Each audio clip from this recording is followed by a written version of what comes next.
population today is growing at 1%. The dogs population in this country is growing at 8%, and the cats population is growing at 28%.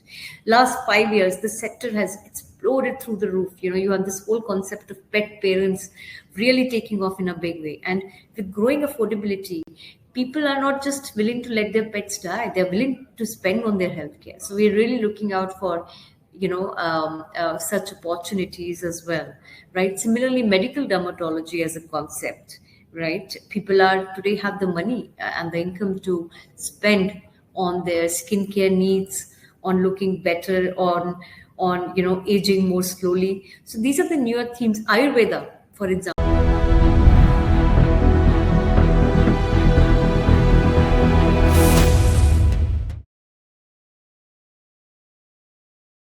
Hello everyone, warm welcome to all of you. My name is Kamal Manocha. I represent PMS AIF World. Today we have a very interesting webinar planned, for next 1 hour with our dear guest Nidhi Ghuman, who hails from erstwhile, known as IFL, and now 361 Asset Management Company. She's working there as a senior executive vice president, and the topic for this webinar is private businesses disrupting and reshaping the healthcare and life sciences sector. Nidhi is actually, has taken the responsibility of building the private equity business at 361 Asset, and then we'll be hearing from her in form of first a presentation that she has prepared today on this newly launched fund by 361 in the PE space. It's a category 2 fund. So it's not just purely a discussion about the product, but more of a educative discussion on how healthcare sector through some of the new age businesses is trying to reshape the way we approach healthcare sector. And hence I said it's going to be very interesting to learn something new which is happening amongst all of us. Warm welcome to you, Nidhi, for this webinar. So you have, first half of this webinar, say 25-30 minutes, to cover up, whatever slides that you have prepared to discuss about the topic that we have planned for today. And then subsequently, we will take questions and answers. While you will be giving your presentation, I will engage with the audience to understand, what are the questions, what are the queries, and then we'll take that in the second half. Over to you, Nidhi. Thank you, Kamal. Thank you for the introduction and giving this opportunity to engage with, with the people who've logged in today to hear on this call, hear more about this product. So, Kamal, very quickly about me. My name is Nidhi Ghuman. I joined 361 Asset Management Company about 2 years ago. 361 AMC is one of India's largest alternate assets management company, managing more than 60,000 crores of AUM. The private equity business within 361 AMC is managing a corpus of close to 20,000 crores, and I'm a partner with this vertical. And now I would be heading this product vertical, this product as well. Before this, I was part of another Indian PE fund called Multiples Alternate Asset Management. I was part of that fund for 10 years. In my last role, I was a principal leading investments in healthcare, life sciences, and industrials. I've spent, close to 13 years investing into companies, investing into companies, of which a large part of my time has been spent in investing into businesses in the healthcare and life sciences domain. While I was at Multiples, I invested into a hospital asset called Vikram Hospital in Bangalore, which we subsequently sold it to Manipal Hospitals in 2021. Invested into 3 pharma assets. One was a company called NQ Ethicals, which we subsequently divested to Quadria Capital. Invested into Natco Pharma, which we recently exited. And then there was a buyout of India's largest animal pharma business called Zydus Animal Health in 2021. Then I joined 361. Here as well, I've been instrumental in driving our investments in the healthcare domain. We have invested into Kaveri Hospital. That investment happened this year, and I'm on the board of Kaveri Hospitals as well. This is an unlisted business. Today, they are the second largest chain in Tamil Nadu after Apollo. By next year, March, they would be close to 2,200 beds. We also invested into NephroPlus, India's largest dialysis chain. Today, they are present not just in India, but across the globe, including markets such as Philippines, Uzbekistan, where they built up sizable presence. And third was our investment into Rainbow Hospital as part of a pre-IPO round. So healthcare and life sciences is something that I've been, closely associated with last 13 years. And through this presentation, I hope to talk not just about the sector, but also how as private equity investors, we are hoping to add value to the sector, and in the process also enable better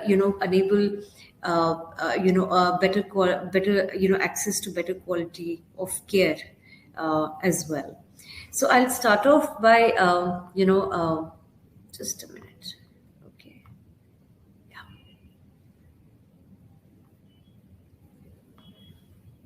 So I'll just, start off by talking about why healthcare. Why have we chosen to launch a early stage private equity fund focused on healthcare? Kamal, just to give a perspective to this audience, we are targeting a 1,500 crore early stage private equity fund. We are looking at backing companies which are tracking a revenue anywhere in the range of 50 crores to 300 crores. We are looking at cutting an average check size of about 100 crores, of which, while the check size itself could vary anywhere between a 50 crores to a 300 crores.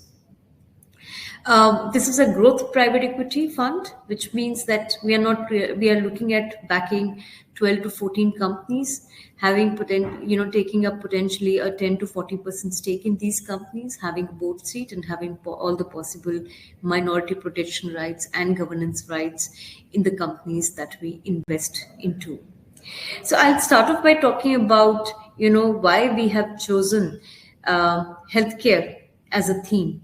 And then I will, what is going to be our focus investment strategy. And then I will also talk about how we are looking at differentiating in the, this product and making sure, that the companies that we back truly succeed.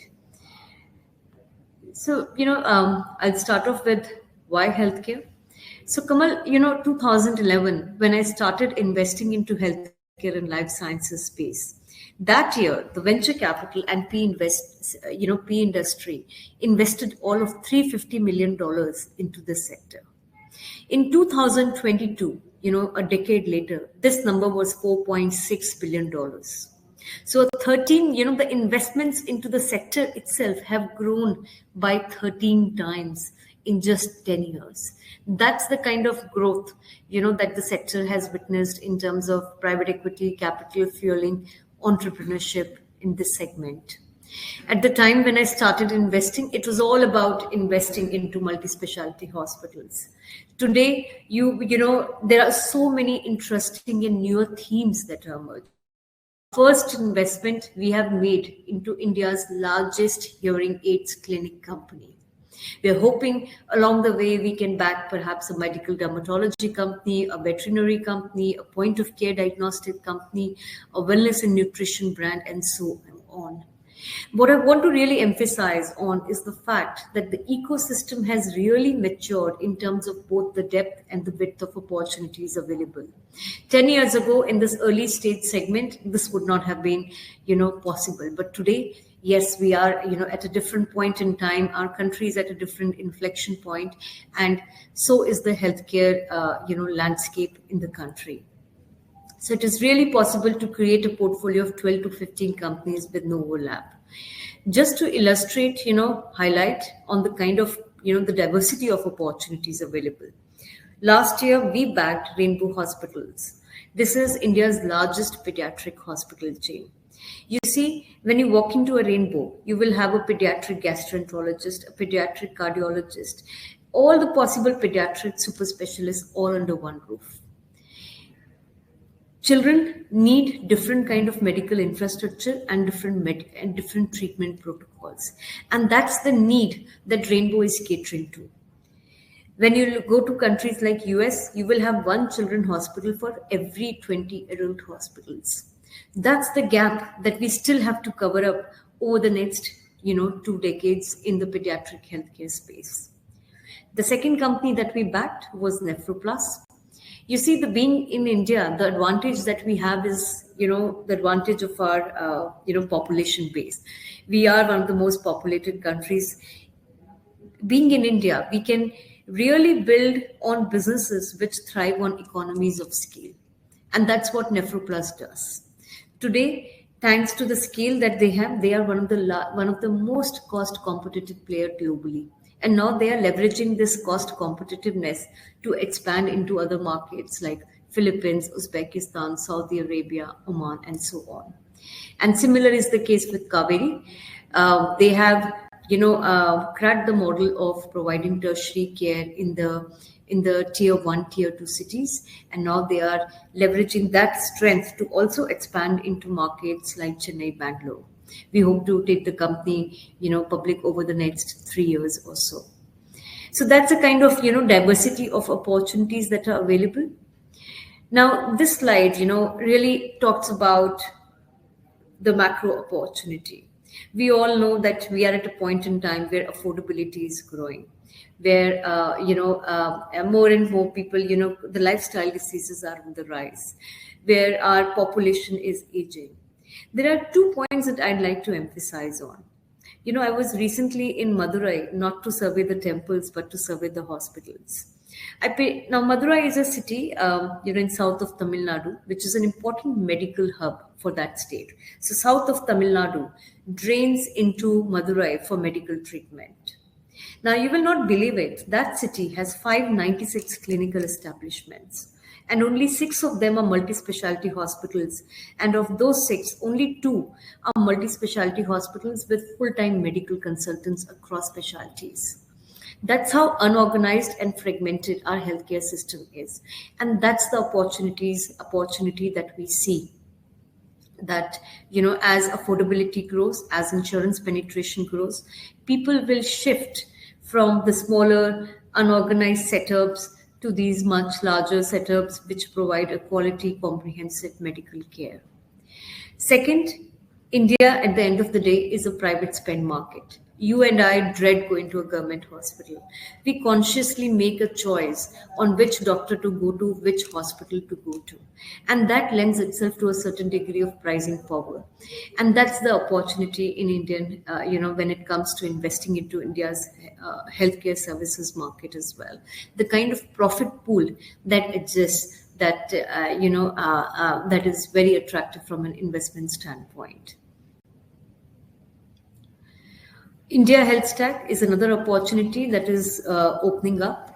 What the government of India is to standardize the medical data and make it interoperable.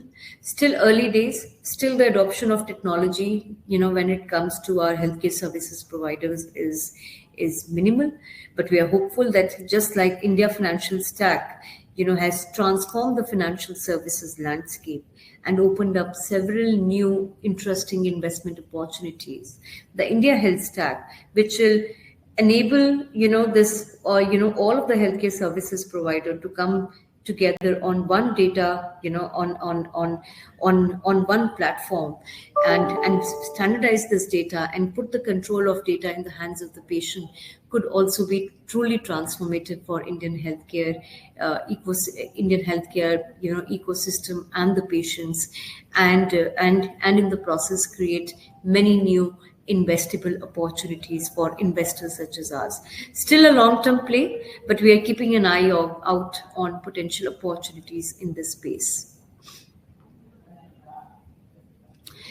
Healthcare, it's a defensive sector, no questions around it, whether it is public markets or sale to other PE investors or, exiting through to strategic investors. All 3 avenues have been available to investors. When we look at the 2020, the healthcare share of deal was only 8%. Healthcare share in exits was close to 16%. Attractiveness of this sector, that it doesn't just provide, good returns, but also the opportunities are exitable right? There is a lot of investor interest to invest into the healthcare system in the country. Across cycles, the sector has delivered, delivered anywhere between a 3 to a 6x returns. I think this is one sector where if you get your founder construct ready, right, really right, nothing can stop you from making a 3x over a 5-year investment horizon. That's the attractiveness of the of investing into the healthcare services space. While it's not like technology where one can underwrite a unicorn, from zero to a unicorn in a space of 5 to 7 years, but this is a sector that with very high degree of conviction, one can underwrite a reasonably good return, such as upwards of 3x. That's the attractiveness of the healthcare sector. Healthcare as a sector, definitely, thematic healthcare funds have gained traction globally as well, and the return outcome has also been extremely good for investors. Global healthcare PE investors have delivered anywhere between a 22 to a 40% IRR for the investors. And, there is something to be said about being a specialized, thematic focused fund manager. Today, when I meet companies, when I meet, entrepreneurs as a healthcare fund manager, I find that there is a better connect due to the deeper nuance and more nuanced understanding of the sector. At the same time, from investors, from the founders' perspective as well, there is a desire to do business with healthcare-focused investors due to the deeper relationships and networks that we can deliver during our investment, during the period of our investment partnership. That's the attractiveness of, being a healthcare-focused PE investor. Now, from an investment strategy perspective, we are looking at, we believe that today in Indian healthcare, India is still at a point where people tend to spend on healthcare when they fall sick, rather than to prevent falling sick. Hence, we expect, maximum investable opportunities to come in the treatment part of the value chain. That's where our focus lies.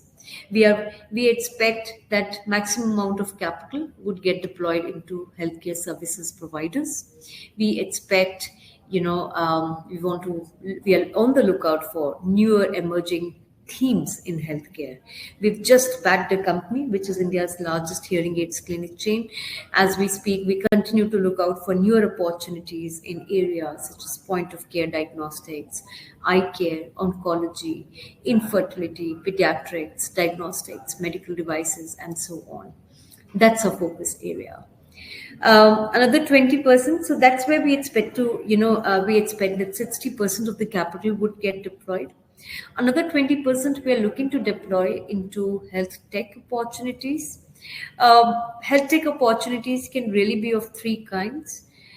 The first could be where there are companies which are building technology for the enterprise market in healthcare. By enterprise market, I mean pharma companies and hospitals, whether in India or globally. That's an opportunity that we are very keen to invest into. Second could be digital health, direct to consumer. Honestly, after COVID, we've seen some bit of tapering down in terms of the kind of traction that was witnessed during the COVID period amongst patients moving, seeking out more treatment on the online medium. I think we've seen a bit of withdrawal in patient behavior. So we will be very cautious while looking at digital health opportunities. The third segment could be companies that are building diagnostic screening tools, that leverage technology for screening, for early detection. Such tools could find applications in private as well as government channels. So these are the three, broadly, the three kinds of health tech opportunities that we are looking out for. The third segment for us is life sciences. See, life sciences is honestly a bigger market. It has delivered a lot of value for the investors in the last decade, but it's also a lot more mature market. The kind of value creation that life sciences sector delivered, between 2010 to 2016, when Indian companies, went to the US markets and were able to penetrate deeper into the world's largest and most attractive generic market, I think that period is behind us. And to that extent, we have to work a lot harder to find opportunities that would deliver us a 30% gross IRR. That's how we are looking at our investment strategy. It's a 1,500 crore fund. We expect to do 12 to 14 investments. The fund life is 7 years. First 3 years is when we expect to deploy the capital, and the redemptions should happen between the fifth and the ninth year. We are, it's not a venture capital fund, so we are not backing pre-revenue companies. We are not looking to back companies where, we are not in a position to go in and validate the unit economics, the business model, the product market fit, and so on. Hence, we've put down a criteria of at least, 50 crores in revenue before we will look to invest into such companies. So that's how we are thinking about our investment criteria.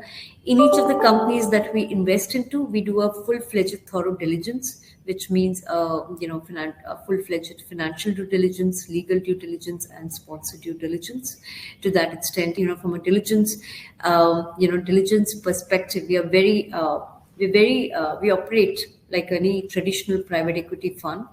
A lot of emphasis is placed on the diligence bit. Now, I want to, quickly talk about our USP. See, we are going to be backing. I'll just move to that segment. Yeah. And I'll just focus on this slide. See, this is something that I want to highlight about our fund strategy. See, we are looking to back young entrepreneurs, young companies. So we asked ourselves when we were putting together the strategy of this fund, what can we provide to these companies and entrepreneurs that goes beyond just providing capital? We looked at, and the answer for us was that as 361, our biggest strength is the network of founders and entrepreneurs that we are connected to. So we are part of 361, which is, India's largest wealth advisory firm. Through that, we are connected with 7,000 founders and entrepreneurs, and that's our biggest strength. And with that in mind, we identified 5 of the country's very successful healthcare entrepreneurs, healthcare and life sciences entrepreneurs, who built large businesses, scaled them up, and successfully exited them. These advisors, these individuals have come on board as advisors to the fund. They are, they have anchored the fund, so they have put in money into the fund. They also have a share in the carry pool, so there is alignment, not just from the perspective of skin in the game, but also from an upside sharing perspective. There are 2 ways really, in which we see, value coming from this kind of an engagement model. First, it adds a layer of, an additional layer of guardrail to our investment processes. There is a lot that we can potentially, while there is an investment team that, independently, does the heavy lifting on all deals. But, we today have access to the, the knowledge base, to the networks of these gentlemen as well when it comes to doing our due diligence. So it becomes an additional layer of guardrail when it comes to selecting the right investments. Second, and that's most important, is that we want to tag each and every company of ours to one of the advisors so that the founders of these companies can benefit from their mentorship and guidance.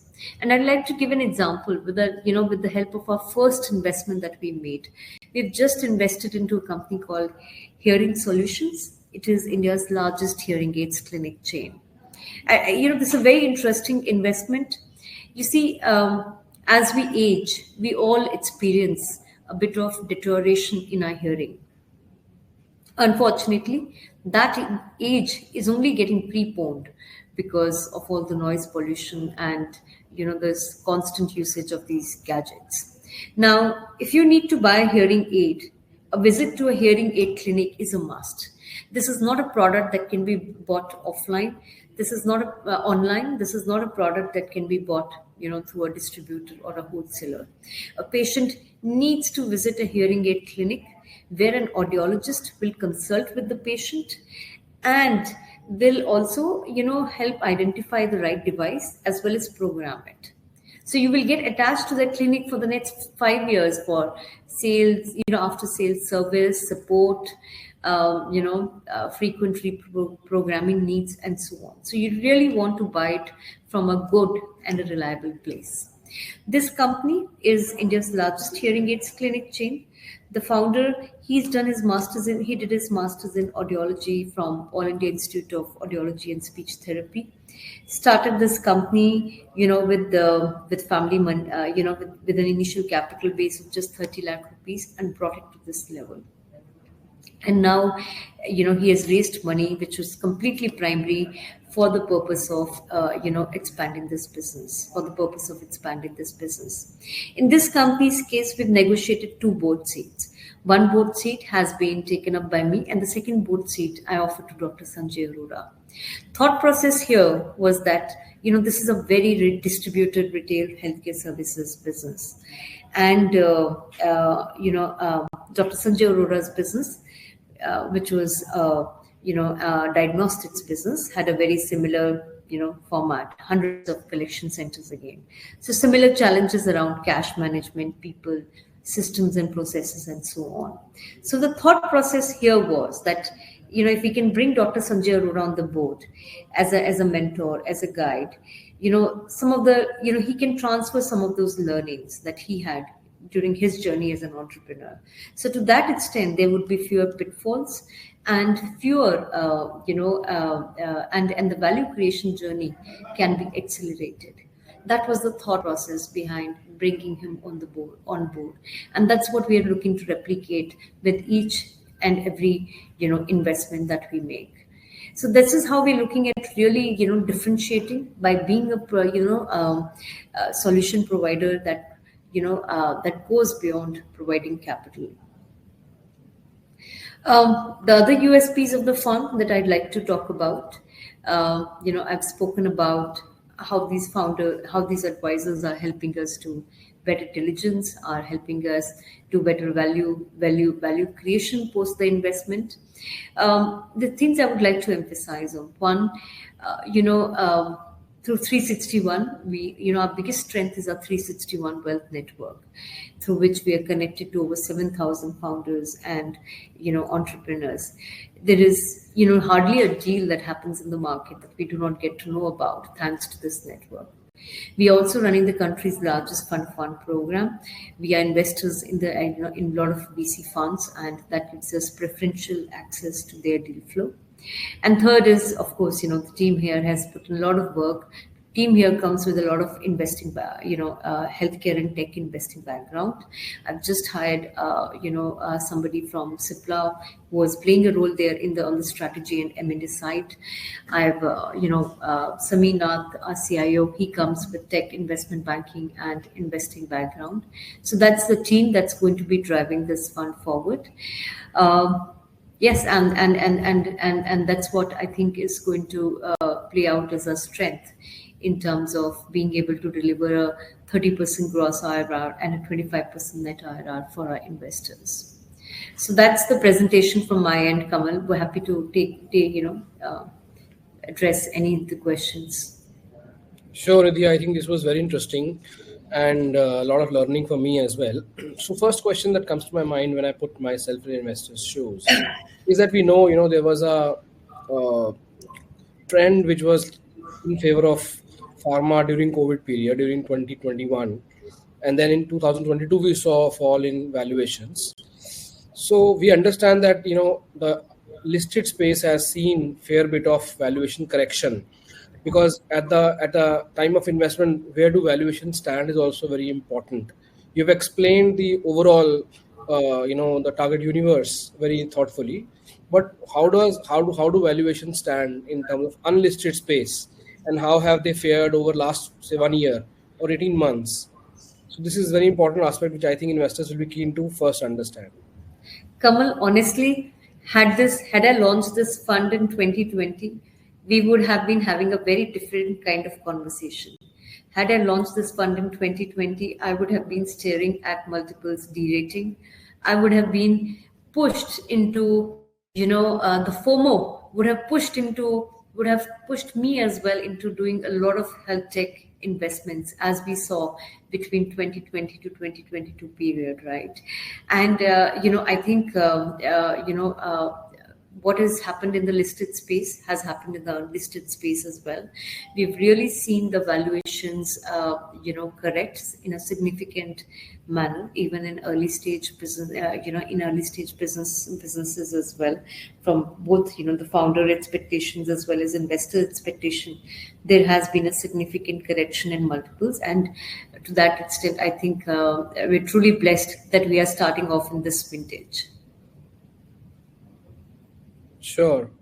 So, within these three segments of this fund, you mentioned that 60% allocation goes to the healthcare. More traditional healthcare services, the more traditional healthcare services business. So, any particular reason, why you have fixated all these allocations? Why this is not like, you cannot, because we are living in times where things are changing fast. You may be getting a better deal in the other segment within that, but since you have fixated weights, you may be then, kind of under hindrance of not taking a decision and maybe remaining invested with 60% weights to healthcare. Yeah. So first, what I'd like to point out is that this is how we anticipate the fund's allocation to finally work out. This is not to say that we will only put, we will put 60% only, but this is our anticipation, given the, where we are at this point in time and the kind of investment opportunities that we are seeing. This is how we expect it to pan out. That's first point that I would like to make. Second, our commitment period is over the next 3 years. And in a space like healthcare, unless one has a shock like COVID, some broad shock, something happens, one doesn't really, expect things to get disrupted so quickly.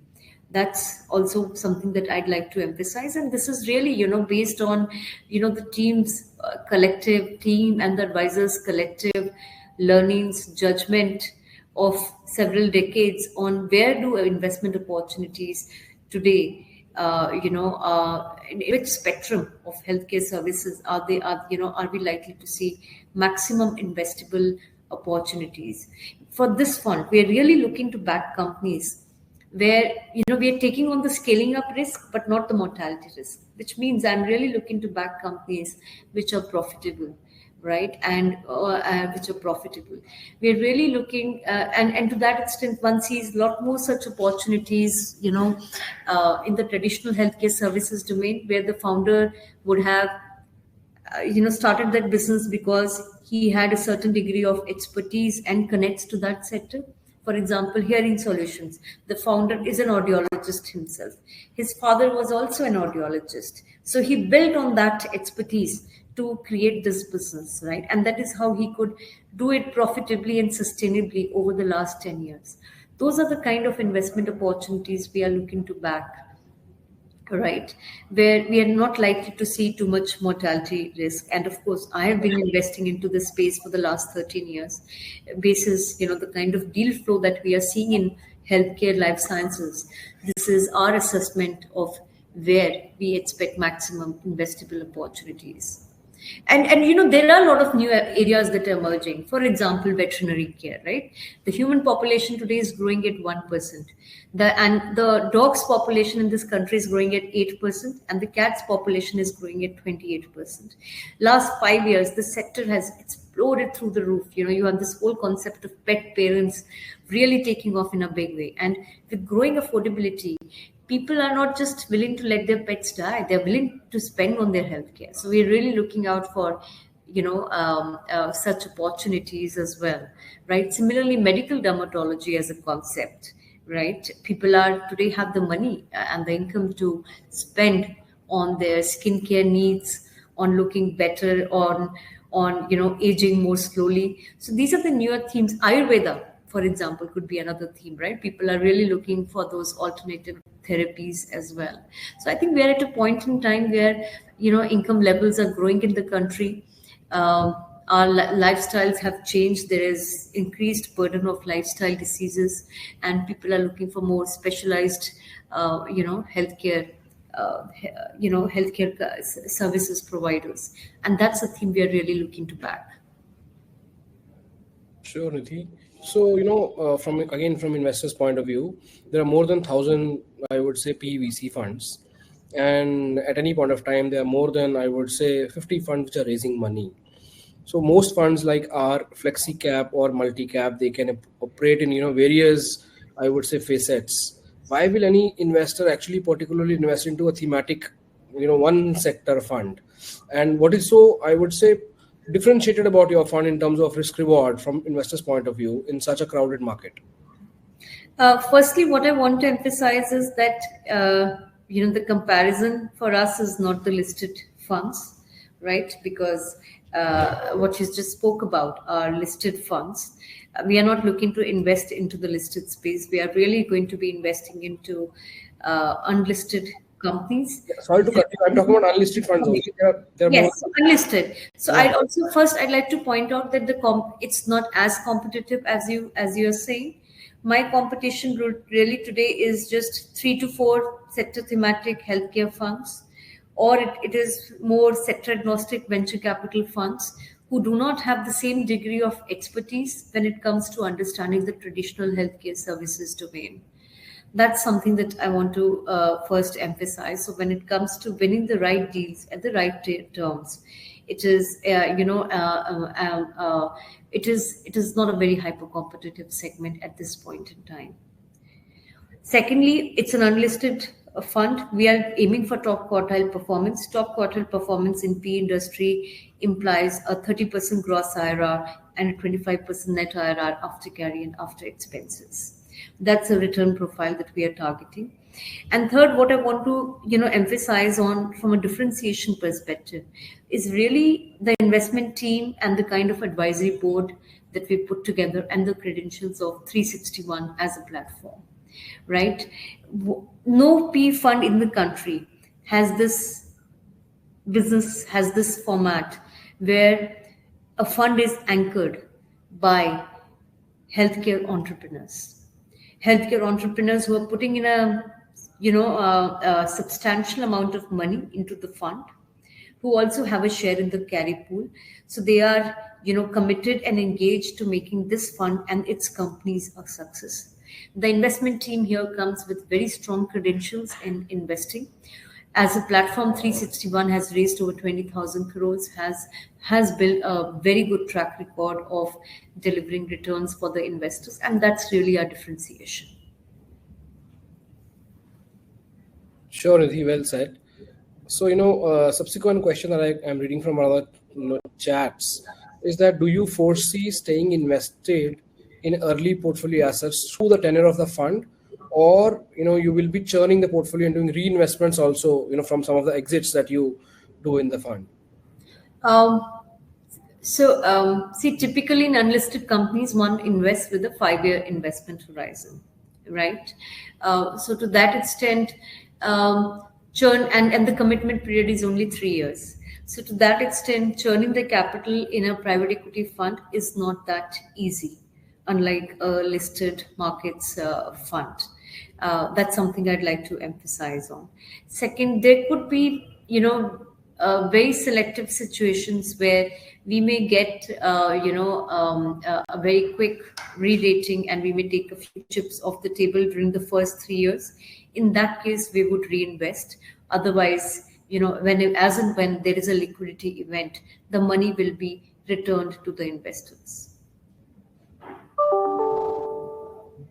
Sure. So, can you please throw some light on what is the, I would say, stage at which this fundraising is at? And as you said that you want to raise 1,500 crores, has the first close been done? Has a portfolio been constructed? How many clients or how much AUM has already been added?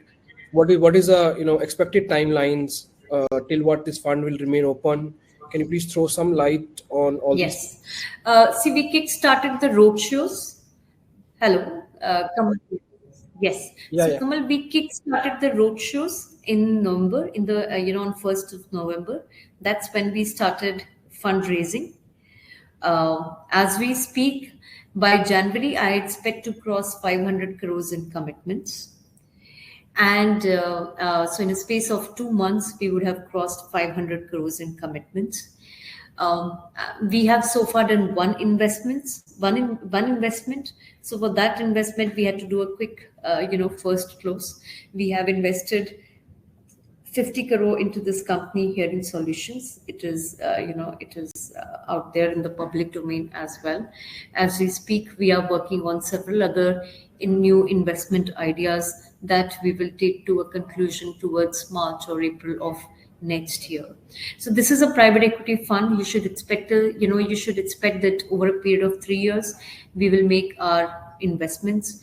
One should expect 30% drawdown in the first year, another 40% being invested in the second year, another 30% being invested in the third year.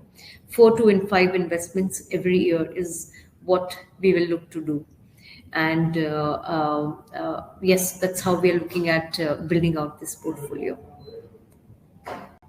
Sure. This, first investment that you have done, let's understand as a case study, how did you evaluate and invested in that? So let's, maybe try and explain it from the point of view of how we make investment decisions in the listed space. I know this is a different space, but investors more relate to that. So investors, for example, understand the earnings growth. They understand, the valuation, numbers like price to earnings. So how does it work in the unlisted space? If this example of this first investment you have made, if you can explain at what P you entered, at what earnings growth you entered, and how are you kind of expecting the earning multiple, as you are saying, the fund is expecting this substantial top quartile performance. So, Sure.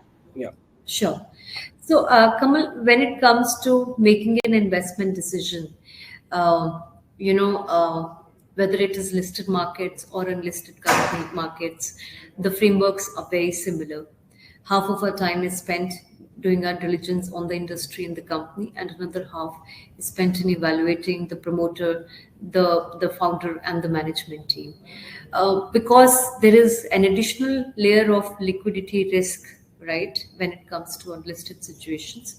The amount of time that we spend on evaluating the founder and the management team, creating an alignment, checking for aspects such as, matching of value systems, integrity levels, all these things, leadership skills of the founder, all these things, acquire a much higher degree of importance when one is evaluating, unlisted companies. So broadly, if I had to just take a step back, one wants to invest into an industry which will have at least, next 10 to 15 year growth runway. Today, the hearing aid market in the country is only 2,000 crores, but it is growing at 20% year on year. There is, we expect that this industry, will go the vision care way, just like your spectacles got destigmatized, and their penetration rate has grown over the years.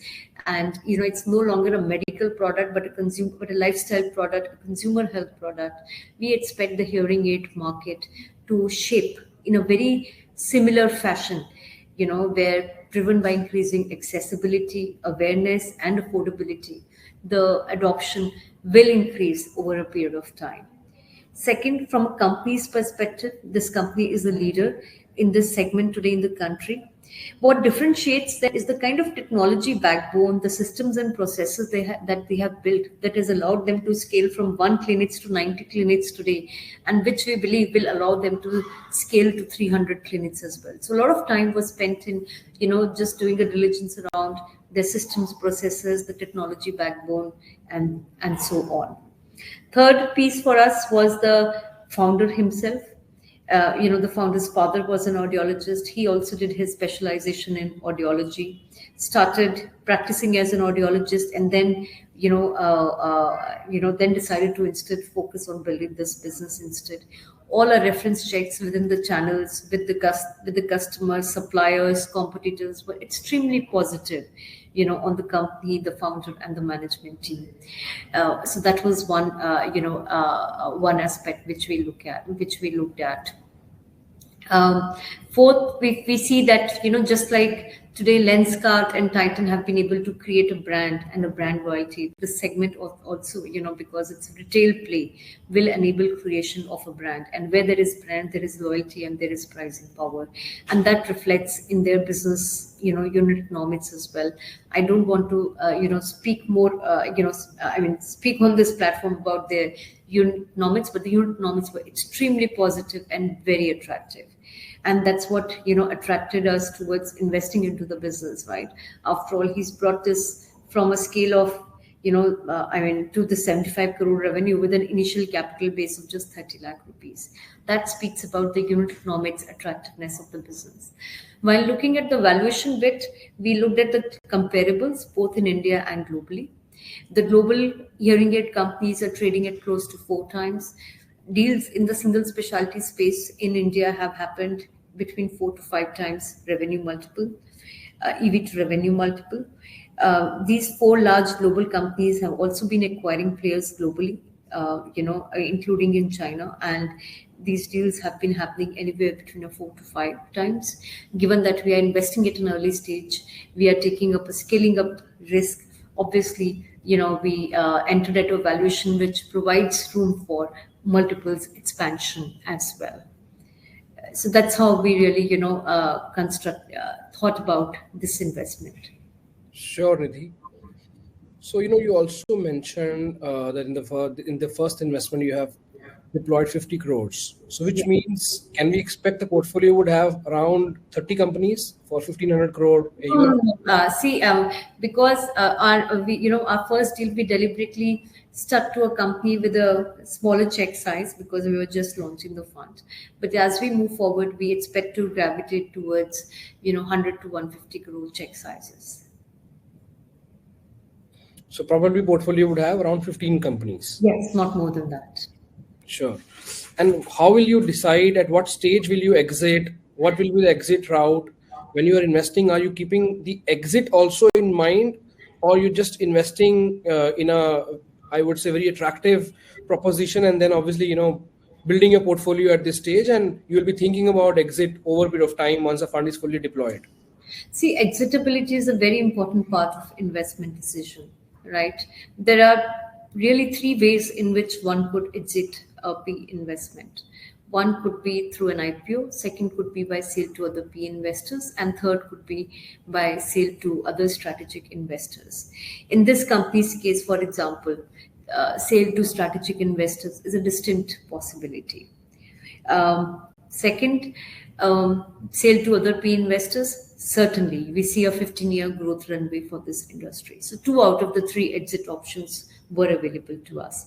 As in most PE companies, one wants to, invest into them for at least 5-year investment horizon. We're really playing for a transformation here. Today, they're a regional player, largely present in South, with a significant dominant presence in Andhra and Telangana. Our aspiration is to take the company pan-India. And that's the transformation for which we back the company and the founder. And as when the transformation plays out, that's when we would be looking to exit. Sure. So, we know a lot about 360 ONE Asset as a very well-known AMC, especially when it comes to manufacturing some of these products. Absolutely. And I know the network also, as you mentioned, is one of the pillars for you to identify good opportunities. I also want you to kind of highlight what is the skin in the game. When you mention names like Smearnath, backed as one of the senior guys from industry, hailing from X City. I am also from City. I understand the entire context there.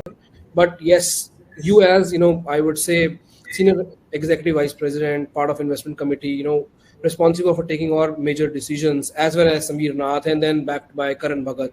What are you guys, your own skin in the game with regards to this fundraise? Okay. So first, I want to say that as I had mentioned, all of these advisors have put in significant amount of capital into the fund. The sponsor, which is 361 AMC, has also put in a significant amount as sponsor contribution. I don't want to disclose it, in a public forum, but that is something I want to highlight, that there's a significant amount of contribution to this fund, perhaps one of the largest in our history. Third, the investment team as well has invested into the fund, proportionate to the size of our wealth. But yes, we have invested into the fund. And fourth, the investment team is also incentivized through, a carry sharing mechanism, which keeps us aligned to the fund.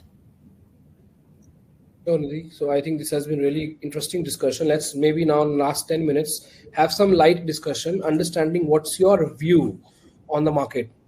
At present, we know, in line with the sentiment that comes from the listed market, unlisted market will also prevail like that. So obviously you will raise money over next 3 years, you will deploy that money over next 3 years, and hence you will over time build this portfolio. But at the current juncture, I'm sure investors want to understand what's your perspective and view on, say, healthcare and pharma as a sector and overall market in general. See, again, this unlisted investment space has really, you have to look at it as venture capital separately and private equity separately. The private equity part of the industry is relatively more mature, the ones who do more growth private equity investments. That has fared well, during the COVID period and post-COVID period as well. The venture capital industry, which really looks at early stage investments, that's where one has seen pain. As you may have read, I think two days ago, there was an article in Mint and how, funding in India has dropped from about $25 odd billion in 2022 to about $7 billion. So there has been, close to, I think India witnessed one of the most significant drops, which was, close to a 70% drop in investing value in the venture capital space. So there is definitely, there has been a lot of pain in the last 1 year. At the same time, I think now things have started to turn around. Most of this, businesses, startups, they've taken the corrective action to reduce their losses, and profitability is again become very, very important. Yesterday I was in a conversation with the banker and he said we no longer pick up mandates of companies which are not profitable. So there's a complete shift in the lenses, the criteria, and hopefully this will also lead to more sustainable investments being made, more sustainable businesses being funded. So yes, there has been a significant correction in the early stage space over the last 1 year. The multiples have significantly corrected. Companies have tightened their belts and are focusing on profitability, and that's become very important if one has to raise the next round of funding. And I think that's good for the industry in the long term. So, we'll be kind of talking about this fund with ultra HNI clients, successful businessmen, right? So they are the target audience. I'm sure they will have one question which I want to ask. And that question is that what is the genesis of launching this fund? Because, many of these HNIs want to understand whether it is 361, which kind of, depending upon the market conduciveness over next 3 years for this sector, has led to ideation of this fund and then adding you in the team. Or you have been added in the team and because you bring this skill set, the fund is being launched. So I think, Kamal, today, I think we are at a point in time where we, in the early growth piece segment, we can have sector thematic funds, not just in healthcare, but across sectors, be it consumer, be it financial services, be it industrials, be it healthcare. I believe today there is an opportunity in every segment. And I think that's the opportunity that we are looking to tap into. And going forward, you will see from our end, more sector thematic PE funds, the emergence, this early growth PE opportunity being attacked in a more sector thematic manner rather than a sector agnostic manner. Honestly, I've seen the advantages of that close hunt. Now that earlier I used to go and meet founders and companies as a sector agnostic fund manager. Today I'm meeting them as a healthcare focused investor, right? What I find is that, one, the founders are a lot more receptive to me because they feel that the likelihood of a healthcare fund closing the deal with me is much higher than a sector agnostic fund. Second, there is a deeper nuanced understanding of the sector because one is spending all of one's time focusing on that sector. So to that extent, there is a better connect with the founders, and that improves your chances of winning that deal at your terms. And third, you also bring to bear deeper networking relationships, in the sector post investment as well. That's the advantage I'm generally seeing, when it comes to focusing on, having a sector thematic approach. Honestly, I do not think right now at this point in time, India is ready for a sector thematic fund in the late stage segment, right? Companies that could be 2 to 3 years away from an IPO. I don't think we have a similar kind of depth and width in that segment or at that point, at that space. But here, where we're really looking to catch new emerging themes, young companies, I think there is an opportunity for us. Sure. Another aspect which ultra HNI and HNI clients focus upon is, what is net in it for me in terms of returns. You mentioned that 30% is the gross return which is being aimed at, but net of, fixed fees and carry, it would be around 25%. But obviously we cannot, assure any returns. This is just for calculation and understanding purposes. This is what top quartile IRR in PE industry has been about. However, I agree. Absolutely, I agree with it. But, what are the tax implications and what is the net of tax return which investors can expect? Because that's also important. To any HNI, tax is some one factor which obviously, bothers all of them. Because at the end of the day, investors are fungible between either a fund in unlisted space or a fund in a listed space. Absolutely, because this fund has slightly higher expenses coming in the unlisted space. How does tax work? So, see, most of our investments we expect to exit it through the unlisted route, while these businesses are unlisted. So to that extent, there would be a unlisted long-term capital gain tax. That's how I expect the taxation to pan out. So this fund having a thematic allocation to only one particular sector may have additional risk because of one sector being on one side and having under some regulatory changes. It could go in favor also, like it happened during pandemic times. And we know healthcare is one need which can never go out of demand. We understand that, and definitely this requires evolution, which is something which is meaningful. But still, it being one sector has definitely that risk of being concentrated and being thematic. So what is it that you or your team has thought to address that risk? See, there are two aspects to it. One, there is a fair bit of diversification even within healthcare.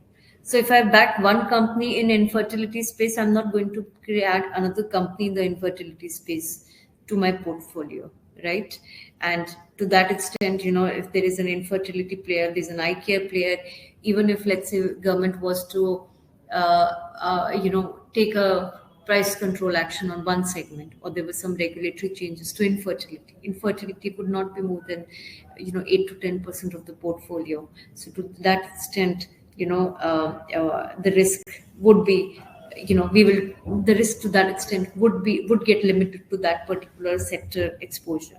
So one, there is not going to be an overlap in terms of the kind of investment opportunities. I've invested into one hearing aid company and that's it now. So that's one bit. Secondly, I think when we are doing the valuation, we do look at how these businesses have been valued over a long last 10 years, and one tries to build in some degree of conservatism in the valuations, so that if there is a situation of, let's say, multiples derating from here, and that phenomenon is I mean, and that's where multi-specialty hospital space is a lot more at risk right now. I think to that extent we try and protect ourselves. I think, if I have to give crux of whatever we have discussed, I think given the times ahead, where, as you rightly mentioned, there's opportunity in every sector, any fund which comes at right time, and any fund, which is managed well. And as you mentioned about the overall risk management process, and the overall process of identifying and investing, and given the cloud and given the network that 361 brings, I wish you very good luck. I think there is a definite possibility of you achieving whatever you guys are aiming.